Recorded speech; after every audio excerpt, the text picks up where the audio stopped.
Today, I want to talk about gear snobs. Have you seen these people on social media who proclaim that you are not a real DJ or you are not a professional if you use this or that? Basically, something that they're using makes them somehow better than you as a DJ. I don't remember seeing this very much back in the olden days before social media, but yeah, now they have a platform to make a lot of noise, and I think it's strange, and I want to talk about that today. But before we do that, let's do a little housekeeping. This video was brought to you by Hollywood DJ, located on 11th Street in Los Angeles, California. Whether you are a gear snob or not, Hollywood DJ has got you covered. You can check out their website or alternately give them a call. My pal Alan down there is a good friend of mine. He will hook you up. Thank you so much, Hollywood DJ, for being one of our channel sponsors. Now that we have that out of the way, I'll break this down to the most basic thing that I can think of, which really is the most irrelevant thing, and that is whether you use Mac or PC. There are some people out there who feel like you are not professional if you're using a PC or if you're using a Mac. I mean, they go both ways with this stuff. People defend their purchases and what they use to other DJs. You know what? If your computer works, it's stable, and supports the software that you choose to use, your computer works fine. You don't have to have a Mac to be a professional DJ. You don't have to have a PC to be a professional DJ. These are personal choices. And it's bizarre to me that DJs will put so much emphasis on what others think of them in the industry and maybe not as much focus on what really matters, which is their customer. Another one that's strange is software. I saw a post today where somebody was talking about this software that's been out there for a very long time, and it keeps improving and it's getting better and better and better to the point where you can't really deny that it's a really good, stable, solid software and a great choice. Excellent company, excellent support. Yet there are DJs out there who feel like if they admit to other DJs that they like it or use it, they're somehow losing credibility. What? Come on, man. It works and it's stable. I've used this software for many years for a lot of different things. I won't even name what the software is, but I bet you can guess what software I'm talking about. They feel like a name change is in order for their own ego? What? Come on, man. Look, this is what matters. Your system should produce good quality audio, appropriate for the audience that you're playing for. Your light show should be pleasing, shouldn't be painful. And when we're talking about producing good quality audio, you need a few things. You need a stable computer, you need a good stable software. Your mixing board or your controller should have a good quality sound card and great outputs to process this audio. Your speakers should fit for what you're trying to do, whether you're doing a big festival or you're doing a wedding reception. There are choices to make here. There are certain speakers that work really well for certain environments. But you don't always have to have the best or the most expensive piece of equipment to achieve the goals that you want to achieve. And I'll give you an example of that. Here's a mistake I made probably 15, 16 years ago. I was doing mobile gigs and I had this mixing board that I really liked. It wasn't top shelf.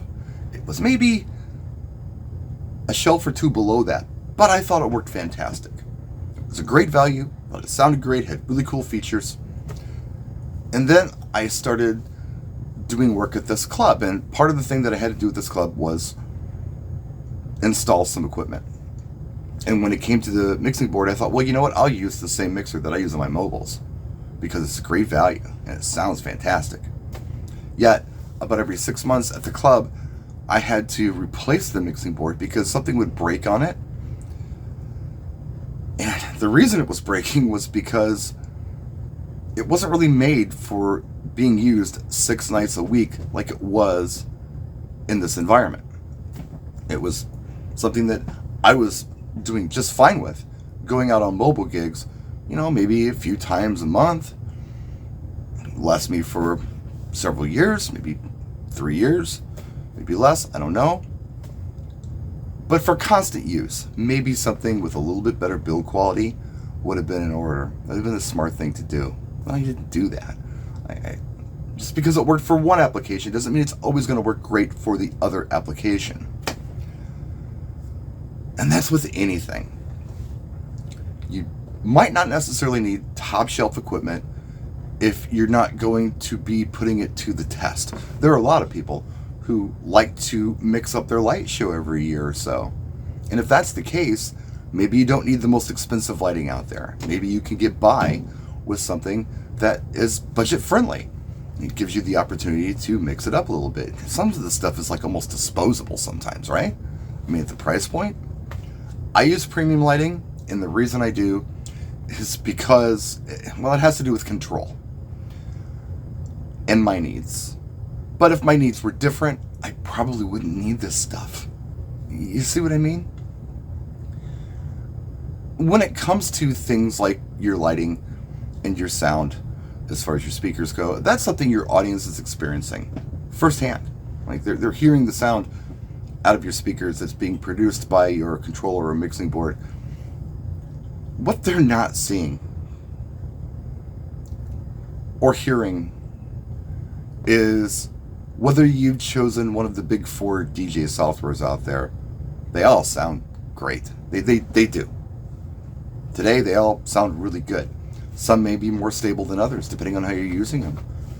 But that's like the last thing that I think you should be worried about, unless you're worried more about what other DJs think of you than you are the audience in front of you. And that's something that I would just advise against. So that's my little rant today. I had to get it off my chest. I'm not advocating for cheap equipment at all.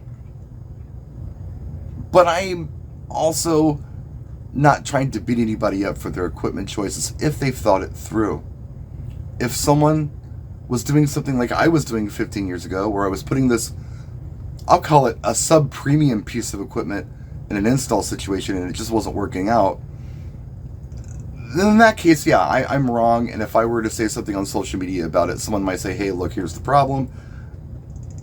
It's not, you need something more top shelf for what you're putting this piece of equipment through. Yeah, that's not being a snob. That's being helpful. If somebody buys cheap lighting and they're having a really hard time controlling it and it's being buggy and all this stuff and they're complaining about it, yeah, maybe they went too cheap on this stuff. If they bought speakers that maybe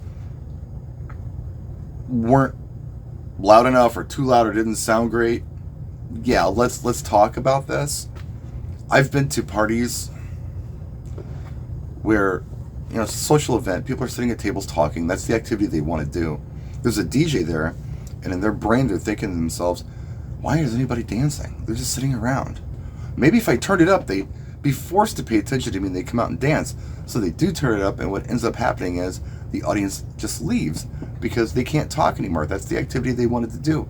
So loud maybe wasn't the way to go. Maybe something that was enhancing the experience of having conversations was the thing to do. Look at what's going on in your audience. Play accordingly. Maybe turn it down. Play some cool, chill background music. Maybe that's the thing to do. Maybe not cranking it all the way to 11 is the thing to do. I don't know. Just an observation. It's something that I've seen a lot and I've been thinking about. Again, I'm not advocating for cheap stuff, but I think to berate someone for maybe not necessarily making the same equipment choice you made, or to somehow feel like less of a DJ for making a choice that you think other DJs wouldn't like, is super misguided and strange. So stop doing that. Please stop doing that. It's all about the music, folks, and the experience. And it's not necessarily about our experience. It's more about our audience's experience. What are they experiencing from what we're doing? These are tools of the trade. It's just tools, man. It's like wrenches. Is it Craftsman or Snap-on? Yeah, depends on how you're using them. Craftsman's fine for working on your car once in a while. Snap-on's probably what you want for working on a car every day. You see what I mean? I'm done. Thanks for watching. We'll see you next time. I appreciate you so much for tuning in. Practice and enjoy.